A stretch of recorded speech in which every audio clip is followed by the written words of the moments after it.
ठीक है, बंद के बोलो। ठीक है, तो जीएसटी क्लासेस के लिए बता रहे हैं।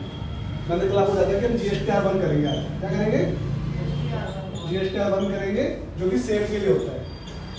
ठीक है, लाइव अपलोड करेंगे। बाकी चीज़ें जो भी होंगी मैं आपको फोन पे या स्क्रीन पे आपको दिखा दूंगा। यहाँ पे जो आपको बता सकता हूँ बेसिकली क्या है करना जीएसटी R1 में, वो आपको बताऊंगा। ठीक है, जीएसटी R1 क्या है आपकी ना, बेसिक 11 से लेके 30 तक की ड्यू डेट होती है। किसी की 11 है, किसी की 30 है। जिसकी क्वार्टरली है उसकी 11 हो जाएगी, जिसकी मंथली बेसिस पे होती है उसकी 30 हो जाएगी। तो अपनी की जितनी भी है सारी क्या है, क्वार्टरली है। तो इसलिए अपने 11 वाली डेट क्या है, तो आज हम उसको करने वाले हैं। ठीक है, जीएसटी R1 के लिए आपको अपना लॉगिन आईडी जीएसटी पे जाके है ना लॉगिन कर लेना है। वहाँ पर जाने के बाद सिंपल सी सर्विस में जाके रिटर्न डैशबोर्ड में जाना और जीएसटी R1 सेलेक्ट करना है, जिस भी मंथ का आपको फाइल करना है। फाइल करने के बाद आपके पास कितने ऑप्शन आएंगे, लगभग जो आप इंटरफेस देखोगे अपने स्क्रीन पे, आपका नहीं आ रहा, चेक करो अंजलि, चेक करो। लॉग आउट हो गया ना, लॉग इन कर लो तो वापस। मतलब तुम्हारे में आ रहा ना, टोटल आएंगे कितना आएंगे आपके 15 आएंगे, है ना। 4 है ना, ऐसे भी 4 होगा, 4A 4B ये है, फिर B2C लार्ज है, फिर B2C है 7, ऐसे मतलब टोटल आएंगे 15 तक आएंगे आपके। कितने आएंगे? 15 टेबल आएंगे मिला के, जो आपको कॉलम्स होंगे जो आपको भरने हैं, है ना। जो मेन आपका 4A 4B वाला, ये इसको बोलते हैं B2B। क्या बोलते हैं? GST registered party to registered seller. हम जिस भी पार्टी में जो भी बिल हम काटते हैं अपने मंथ के अंदर, जिस भी पार्टियों की बिल एक जीएसटी रजिस्ट्रेशन पार्टी दूसरे जीएसटी रजिस्टर्ड पार्टी को सेल करती है, तो उसके सारे बिल इसमें अपलोड होंगे B2B में।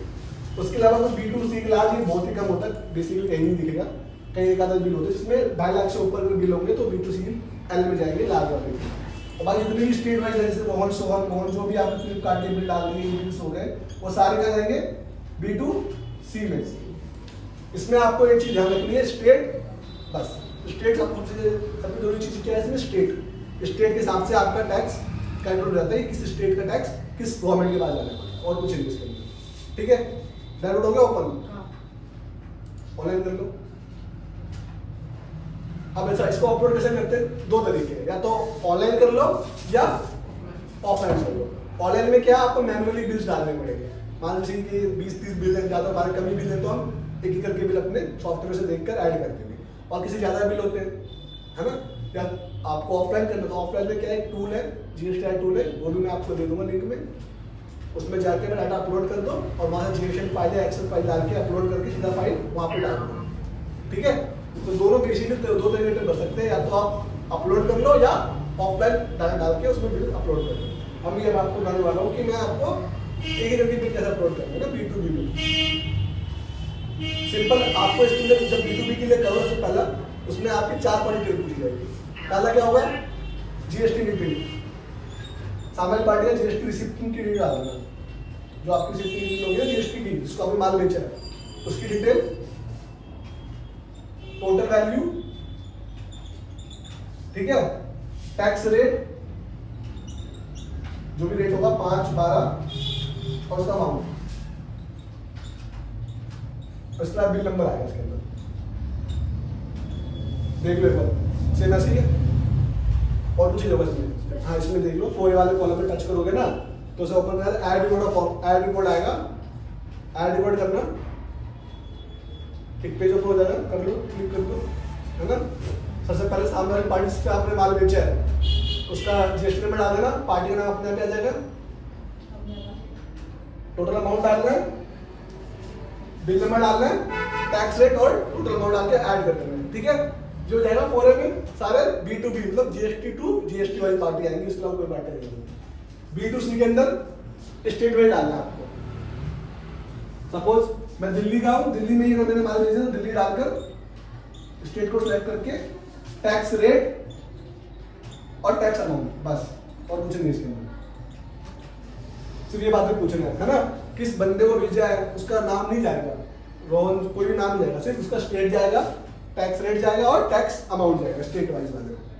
और फिर आखिरी और फिर इसके अलावा भी कॉलम्स होते हैं debit note, credit note, amendment के, किसी में पिछले मंथ में कोई इशू हो गया तो उसको ठीक करने के लिए, है ना, रेक्टिफिकेशन करने के लिए इस मंथ में कर सकते हैं। इसके अलावा एक आएगा आपका एक्सपोर्ट का, है ना, हमारा अगर एक्सपोर्ट का जब आएगा तो बताऊंगा, अभी एक्सपोर्ट तो हमारे जून में है नहीं, जो आपको एक्सपोर्ट की रिटर्न डालने होंगे लक्ष्य। फिर आता है डॉक्यूमेंट इशू, 13 कॉलम आता है, 13 कॉलम आता है डॉक्यूमेंट इशू। वहां आपको बता देना है कि इस गिवन मंथ में आपने कहां से कहां तक के बिल काटे हैं। किसी की 1 सीरीज होती है, किसी की 2, किसी की 4, 5, अपने हिसाब से हर एक का अपना अपना होता है। मेरे पास मान लो 3 सीरीज में मेंटेन करता हूँ, एक अपना B2B के लिए जिसे बोलते हैं रेगुलर टैक्स पेयर, एक अपना अमेज़न के लिए, है ना, A1, और एक फ्लिपकार्ट के लिए फ्लिप 1, फ्लिप 2। तो मान लो B2B में मेरा GST इनवॉइस नंबर जो है वो 345 से लेकर 351 तक कटा है ना। तो कितने हो गए, 6 बिल हो गए। ऐसे ही मान लो फ्लिपकार्ट के अंदर मेरे पास 0.35 से लेके 0.80 तक बिल कट गए, ठीक है, 40 बिल कट गए इसके। और ऐसे ही अपना अमेज़न में कट गए, A12 से लेके A18, 6 बिल कट गए। 3 डिटेल डालनी है जो आपको हर जगह पूछी जाती है, मेनली B2B, B2C और डॉक्यूमेंट इशू। इसके अलावा एचएसएन नंबर का भी आता है, उसके लिए टर्नओवर होती है।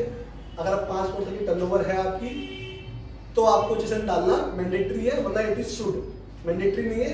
We should submit return as per your choice, है ना। अगर आपके पास इच्छा है तो आप डाल दो एचएसएन के साथ डिटेल, वो आपको सॉफ्टवेयर में दिखा देगा, वरना एचएसएन की डिटेल डालने की जरूरत नहीं है। तो अभी आप बस B2B, B2C और डॉक्यूमेंट इशू करें, इसके रिटर्न फाइल करके R1 को कंप्लीट करते हैं, ठीक है। R1 बेसिकली इतना ही क्लास है।